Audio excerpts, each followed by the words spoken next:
Hey folks, this is JR with DIY Prepper. Welcome to the channel. Today we're going to be talking about a prep that will probably outlive you. And that's rare because there's a lot of things that we get nowadays that we can expect to maybe get a few years of use out of before it wears out, breaks down, or just becomes obsolete. So there's not a whole lot of things that we can pick up that we can realistically plan on giving to our kids, our grandkids, or even beyond. But one prep that we can do that with is cast iron cookware. Cast iron cookware is literally a multi-generational prep. One of my most used pieces of cookware is this cast iron skillet, and it belonged to my grandmother before she handed it down to me when she downsized into a smaller place. And this griddle here actually belonged to her mother before it belonged to her. So, I mean, there's no telling how old, especially this particular piece of cast iron is. If you take care of it, it'll last pretty much forever. And even if you come across something that has rusted, there are ways to bring a lot of that stuff back to life. Cast iron is also very, very versatile. You can use it cooking at on your stovetop at home, inside of your oven, but you can also use it in off-grid situations as well. If you're wanting to cook something in your fireplace, if you have some sort of crane that you can suspend a Dutch oven from, that's a way to do that. You can also use cast iron cookware on a campfire or even like a rocket stove, like when I grilled this steak. Another good thing about using cast iron is that it is non-toxic. A lot of times when you see non-stick cookware, it is made non-stick through chemicals like Teflon. A lot of that stuff, it's okay before it gets damaged. If you gouge it or scratch it, then it's going to leach those chemicals into your food much quicker than it would otherwise. Whereas if you scratch the surface of this skillet or this griddle, you're probably not even scratching the actual cast iron. You're probably just scratching seasoning, which is polymerized cooking oil or fat, and it's going to build itself back up. So you haven't really damaged the pan and you haven't put anything harmful into your food. The only thing that cast iron is going to leach into your food is iron, which is an essential part of our diet. It's only a problem for people that have something called hemochromatosis, and those are folks that absorb too much iron into their bloodstream. But for the vast majority of us, anything that it leaches into our food is actually going to be beneficial for us. Now, when it comes to what you should actually get, the first thing I think you should pick up is a cast iron skillet. Probably the best sizes for those are either 10 or 12 inch. This is a 10-inch skillet. This is a good size if you want to like brown a pound of like ground beef and pour a can of pasta sauce on top of it. That's what I use this for most of the time, and it's worked very well for that. There's just enough room to add that in there and then stir it up. Now, if you want to cook something like hamburger helper meals, I think you might want a 12-inch skillet. I've tried to do that in this one, and the last time I remember doing it, I think there was enough room for the ingredients, but stirring it without spilling it was kind of a pain in the neck. Now, preferably, you would want a cast iron skillet with a lid, and a lot of times you can buy the skillet and the lid separately.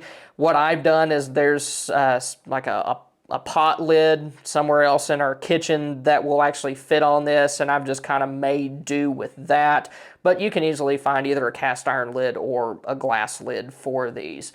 And in addition to being able to make things like pasta sauces and brown meat, you can do other things, like you can scramble eggs in them, you can cook bacon, you can also cook skillet steaks in them. That's one thing I've been kind of playing around with more here recently, and a really good way to do it is to just preheat your skillet, put some like oil at the bottom of it, like olive oil or something, just to coat it, put the steak in there, sear it on both sides, and then finish it off in the oven. Last week I did a New York strip steak that was about an inch thick, and seared it on both sides for a minute and then put it in for around 10, and it was well done. So you probably want to put it in for less time than that in most cases, and even less if the steak is thinner. You can also use cast iron skillets for baking. I know a lot of folks like to fix cornbread in them. If you want something a little bit lighter that has a lot of the kind of positive attributes of a cast iron skillet, then you can get a carbon steel skillet. They're gonna be a little bit thinner,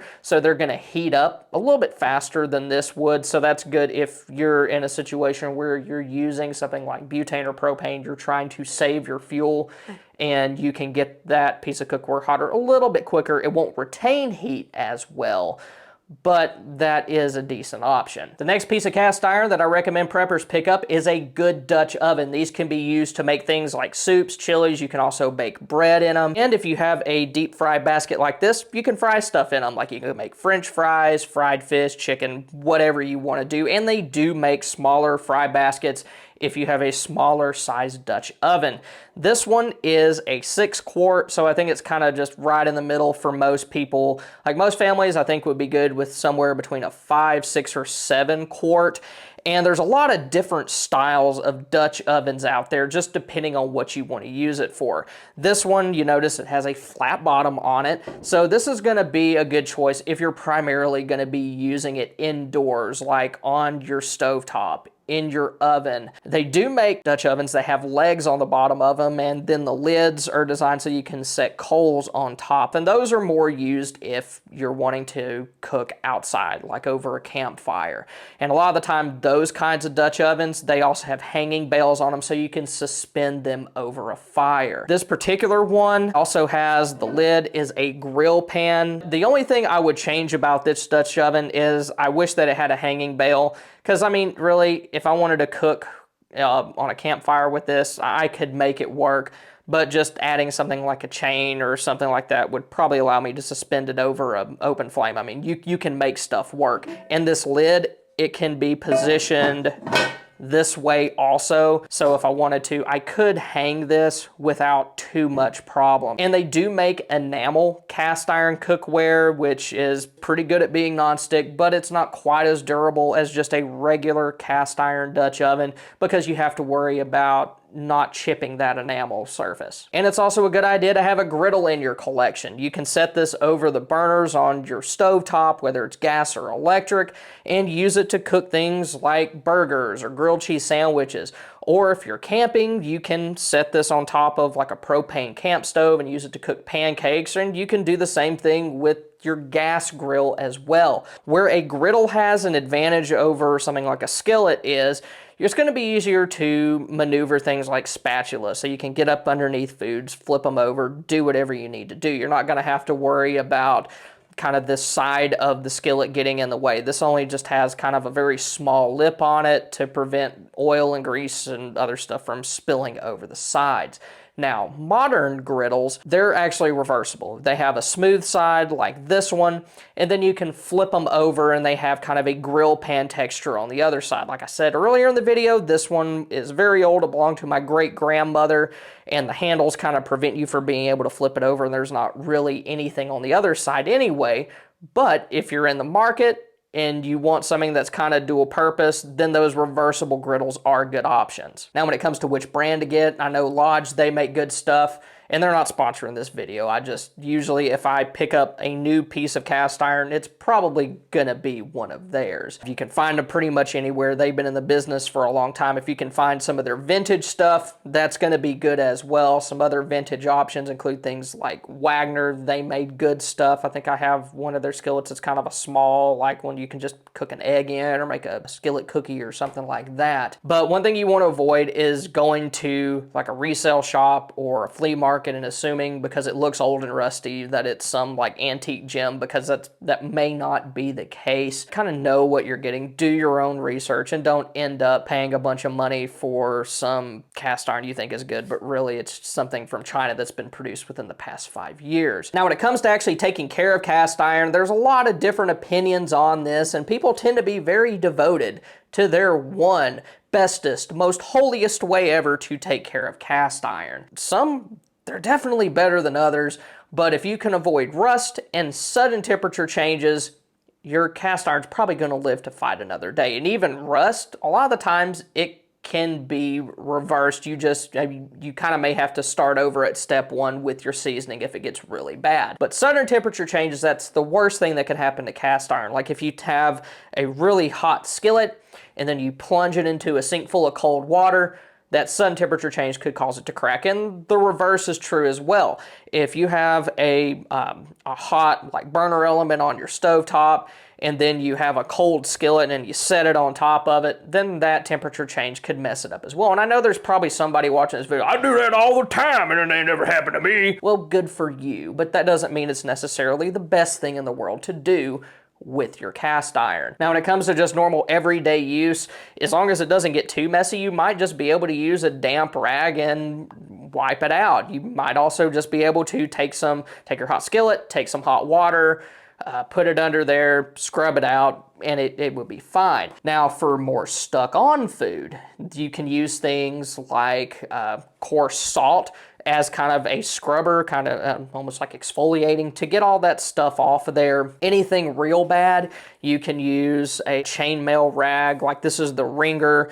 Lodge, they make like a scrubby sponge thing that has like chainmail on the outside of it. That's for like really stuck on stuff. If you mess up and it's really bad, that's when you use something like this. I probably wouldn't use it all the time. My theory with cast iron is do the least amount that you can to it to get it clean. So that way you don't have to worry about scratching up or ruining your seasoning. If you have something like the grill pan that I showed earlier, you're definitely going to want something like this to clean in between those grooves, because running your finger in there with a rag or a paper towel over each and every one of them is going to get a little bit of annoying. Then also scrapers like this, those are okay too.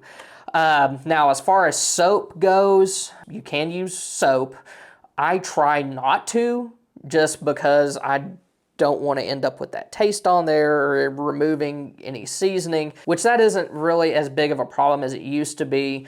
A lot of the times when you hear no soap ever, people are talking about when soap had lye in it, which would really wreak havoc on seasoning. Most modern stuff isn't strong enough to do that with. I just kind of avoid it as I can, because a lot of times if you cook the right way and you're taking care of your cast iron, it's not really all that necessary to begin with.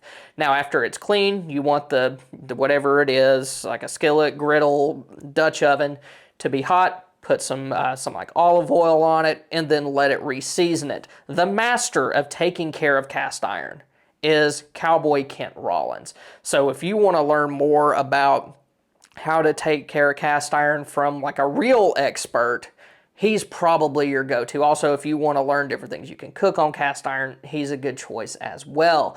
Now, let's say you're at a flea market and you come across a piece of cast iron that's kind of old and rusty, but you think it can be salvaged. What you do there, start off with some different grades of steel wool. If it's really bad, more coarse stuff can be used to get some of that more severe rust off of there. You might want to heat it up a little bit first to help things kind of break loose. Use some like olive oil as you're doing it. And then after you get all the rust off, put some olive oil on it, set it upside down in a hot like 450 to 500 degree oven, and then let it bake for an hour. You probably want to put like a cookie sheet or something on the rack underneath it to catch any drips. But that's going to allow that olive oil to polymerize on there and kind of be your first layer of seasoning. Now, the best way to season cast iron is to just use it over and over and over again. The more you use it, the better it'll get and the more durable it'll get. Now, if you want to learn more about how to cook indoors, if there's something like a power outage or a long-term grid down situation or blackout, go ahead and click on this card over here. Thank y'all for stopping by. Y'all have a good one.